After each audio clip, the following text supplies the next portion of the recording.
ایک یہ پوچھا ہے کہ عورتوں کی بعض اوقات لڑائی ہوتی ہے تو یہ دوسری کو اس طرح کہہ دیتی ہیں کہ تجھے مرتے وقت کلمہ بھی نصیب نہ ہو، اس کا حکم کیا ہوگا؟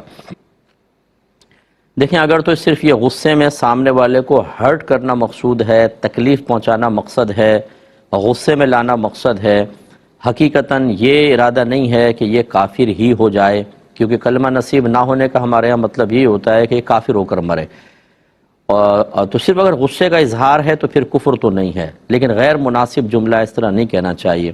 اور اگر خدا نخواستہ دل میں یہ ارادہ ہے کہ یہ کافر ہو کر ہی مرے تو آپ کم از کم اس کے کفر پر راضی ہیں کہ یہ کافر ہو جائے، اور کسی کے کفر پر راضی ہونا خود کفر ہوتا ہے۔ ایسی صورت میں عورتوں کو چاہیے کہ اگر کوئی ایسا جملہ کہہ دیں، جب انہیں ہوش آئے اور وہ غصے کی حالت سے نارمل حالت میں آئیں تو فوراً سے پیشتر اسلام قبول کریں، یعنی دوبارہ کلمہ پڑھیں، اور تجدید، اگر شادی شدہ ہیں تو تجدید نکاح بھی کریں، کیونکہ یہ اس طرح جائز نہیں ہوتا ہے کہ آپ کسی کے بارے میں یہ سوچیں اور ارادہ کریں پختہ، یا زبان سے کہہ بھی دیں کہ اللہ اس کو کافر مارے۔ یہ بہت بری چیز ہوتی ہے۔ اس کا مطلب ہے آپ اس کی تمنا کر رہے ہیں کہ وہ ہمیشہ ہمیشہ کے لیے جہنم میں چلا جائے، اور یہ اچھی تمنا نہیں ہے۔ تو اس لیے اس کو کہتے ہیں کہ جی کفر پر راضی ہونا کفر ہے، تو اس میں اس کا شائبہ ہے، تو اس لیے احتیاطاً یہ سب کرنا ہوگا۔ یہ کہتے ہیں کہ یہ آج کل ایک پوسٹ چل رہی ہے جس انگلش میں یہ لکھا تھا کہ after 1999 God created very disrespectful sets of children، یعنی اللہ تعالیٰ نے 1999 میں بہت ہی بدتمیز قسم کے بچے پیدا کیے ہیں، تو اس طرح اللہ کی طرف یہ اس کی نسبت کر دینے کا کیا حکم ہوتا ہے؟ دیکھیں، مسئلہ یہ ہوتا ہے کہ ہر چیز کا خالق و مالک اللہ تبارک و تعالیٰ ہے، ہر چیز کا خالق۔ اگر آپ یوں کہیں کہ اچھائی کو اللہ نے پیدا کیا اور برائی کو معاذ اللہ ثم معاذ اللہ کسی اور نے یا ابلیس نے پیدا کیا، تو یاد رکھیں اسی وقت آپ دائرہ اسلام سے خارج ہو جائیں گے۔ اللہ تبارک و تعالیٰ نے اچھی چیزیں ہمارے نفع کے لیے پیدا فرمائیں اور بری چیزوں کو آزمائش کے لیے پیدا کیا ہے۔ ان کے پیدا کرنے میں تو کوئی برائی نہیں تھی، اصل میں تو ان کو استعمال کرنا جس سے منع کر دیا گیا یہ ہے برا، یا کسی اچھی چیز کا مس یوز کرنا یہ ہے برا۔ پیدا کرنے میں تو کوئی مسئلہ نہیں تھا، وہ تو اللہ نے بہت ساری چیزیں ہمارے لیے پیدا فرمائی۔ گناہوں کو اسی لیے پیدا کیا کہ انسان کو حکم دے دیا دیکھو یہ تم کر سکتے ہو گناہ، لیکن نہیں کرو گے، نہیں کرو گے تو جنت ملے گی، کرو گے تو جہنم میں جاؤ گے۔ تو یہی ہمارا امتحان ہے۔ اگر اس طرح کی چیزیں نہ پیدا کی جاتی تو پھر امتحان کاہے کا رہتا؟ اس لیے یہ تو ذہن میں رکھیے کہ یہ ہے، لیکن ہمارے علماء نے منع کیا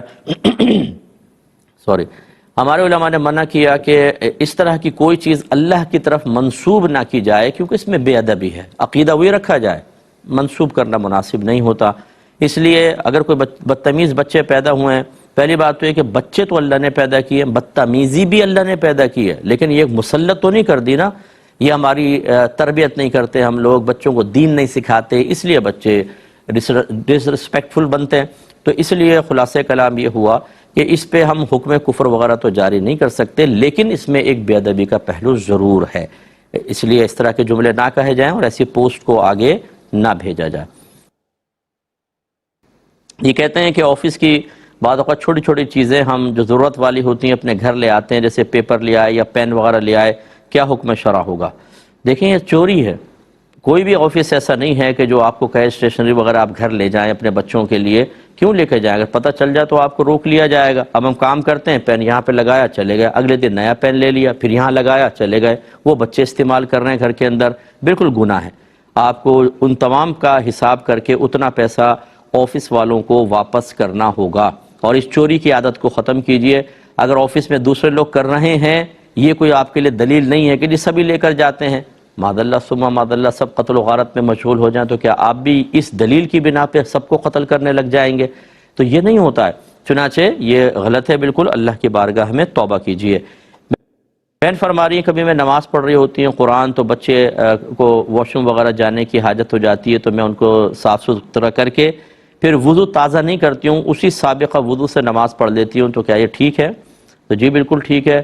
وضو اصل میں ٹوٹتا ہے آپ کے اندر سے کوئی چیز باہر نجاست کی صورت میں باہر نکلتی ہے، یعنی نجاست نکلتی ہے تو پھر ہمارا وضو جاتا ہے، یا پھر سونے سے چلا جاتا ہے۔ عقل زائل ہو جائے، نشہ وغیرہ کر لیا، اس سے جاتا ہے، باقی اس سے نہیں جاتا، ٹھیک ہے نا۔ تو اس میں یہ ضرور ہے کہ آپ اپنے ہاتھ اچھی طرح صابن سے دھوئیں، کوئی جسم پہ نجاست نہ لگی ہو، سابقہ وضو قائم ہوگا، اسی سے آپ نماز ادا کر سکتی ہیں۔ یہ کہتے ہیں کہ سنا یہ ہے کہ 8 مہینے کا بچہ بچتا نہیں ہے، کیا یہ صحیح ہے؟ نہیں، ایسی بات نہیں ہے، بہت سارے بچے 8ویں مہینے میں ہوئے ہیں، ہمارا بہت زیادہ مشاہدہ ہے، ماشاءاللہ بالکل نارمل لائف گزار رہے ہوتے ہیں، 7ویں مہینے کے اندر بھی ہو جاتے ہیں بعض اوقات تو بچے۔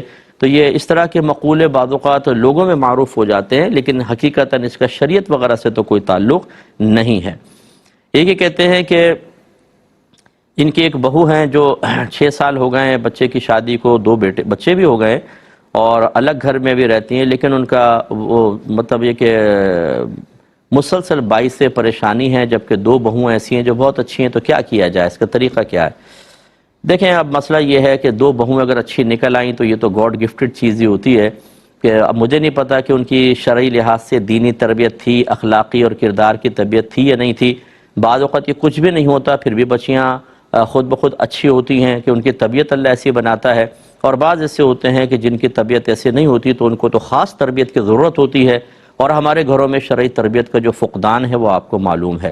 تو جہاں پر اللہ کی خصوصی کرم نوازی ہو کہ تربیت کے باوجود کوئی اچھا نکل آئے تو وہ ہماری قسمت، ورنہ پھر اصل تو اصول یہی ہوتا ہے کہ آپ تربیت کریں تو بچہ اچھا ہوگا نا، جب تربیت ہی نہیں کریں گے تو کہاں سے ہوگا؟ اور ہمیں شرعی تربیت کا عمومی طور پہ پتہ نہیں ہوتا، بڑی معذرت کے ساتھ ہم کہتے ہیں ہم نے تو سب سکھایا، اپنے بچوں کو تمیز سکھائی ہے، اس کی ایک لسٹ بنا لیں آپ، جو آپ نے تمیز جو آپ نے سکھائی ہے، اور پھر آپ کسی کو دکھا کر پوچھیں گے کیا شریعت انہی کا مطالبہ کر رہی تھی یا اس کے علاوہ سینکڑوں چیزیں اور تھیں جو ہمیں بچوں کو سکھانی چاہیے تھی، اور ہمیں شعور ہی نہیں ہے کہ ہمیں بچوں کو سکھانا چاہیے۔ اب ایک آدمی کی آپ تربیت بالکل نہ کریں، وہ آپ کے گھر میں آ کے فتنہ فساد پھیلا دے، اور پھر آپ کہیں کہ ایسا کیوں وہ کر رہا ہے، تو سب سے بڑا قصوروار ماں باپ ہوتے ہیں۔ اس کے بعد پھر خود اولاد ہوتی ہے کہ بلوغت کے بعد ماں باپ پہ بوال نہیں ڈال سکتے، پھر آپ بھی مکلف ہو گئے اس چیز کے کہ آپ اپنے آپ علم دین سیکھیں، اپنی اصلاح کریں۔ تو اس لیے بہرحال ہم آپ کے لیے دعا بھی کریں گے اور گزارش کریں گے کہ آپ ان کو پیار محبت سے سمجھاتے رہیں، نہیں مانتی تو وہ اپنے لیے خود اپنے آخرت کی بربادی کا سامان کرے گی، کہ دل آزاری کا سبب بنے گی، بڑوں کی رسپیکٹ نہیں کرے گی، شوہر کی دل آزاریاں کرے گی، تو آخرت میں گرفت ہے، اور بہت شدید گرفت ہے ایسی خواتین کی۔ تو آپ صبر کریں، اور آگے کے لیے میں ہمیشہ عرض کرتا ہوں کہ جو پیچھے ہو گیا سو ہو گیا، اپنی اگلی نسلوں کے لیے آپ نے کیا کیا؟ کیا اگر آپ تربیت نہ کریں اور آپ ہی کے خاندان میں سے کوئی بچی کسی اور کے گھر میں جا کر اسی طرح فتنہ فساد پھیلائے تو؟ یا آپ نے کوئی مطلب اللہ تعالیٰ سے وعدہ لے لیا ہے کہ ہمارے گھر کی بچی جو ہے وہ کہیں جا کے کچھ بھی نہیں کرے گی، وہ بالکل شریف النفس ہوگی، وہ بالکل دل آزاری کا سبب نہیں بنے گی، یہ لیا ہے؟ نہیں۔ تو پھر آپ نے تربیت کی ہے کہ نہیں کی، یہ اب آپ کو سوچنا ہوگا۔ تو اس لیے اپنے بچوں کی تربیت کریں تاکہ آگے کسی اور کے خاندان کی اس طرح جا کے وہ دماغ کی دہی نہ کر رہی ہو بہو، آپ کے گھر کی بچی، اچھی طرح تربیت کریں، ان کو دین سکھائیں، ان کی اخلاقی تربیت کریں ان کی۔ اس کے بعد پھر بھی اگر بچے خراب نکل آئیں، کم از کم یہ ہے کہ بڑوں کی آخرت میں کوئی گرفت نہیں ہے۔ لیکن اگر آپ نے تربیت میں کمی کی، میرے آقا نے واضح فرمایا کلکم راعٍ وکلکم مسئول عن رعیتہ، تم میں سے ہر شخص نگہبان ہے، اس سے اس کے ماتحت کے بارے میں سوال ہوگا۔ پھر آگے چل کے فرمایا کہ مرد اپنے گھر میں نگہبان ہے، اس سے اس کے بیوی بچوں کے بارے میں کوسچن ہوگا، عورت اپنے گھر پہ نگہبان ہے، اس سے اس کے نیچے والوں کے بارے میں سوال کیا جائے گا۔ اور اللہ نے جو واضح فرمایا یا ایھا الذین آمنوا قوا انفسکم واہلکم نارا وقودھا الناس والحجارہ، اے ایمان والو اپنے آپ کو اور اپنے گھر والوں کو جہنم کی اس آگ سے بچاؤ جس کا ایندھن آدمی اور پتھر ہیں۔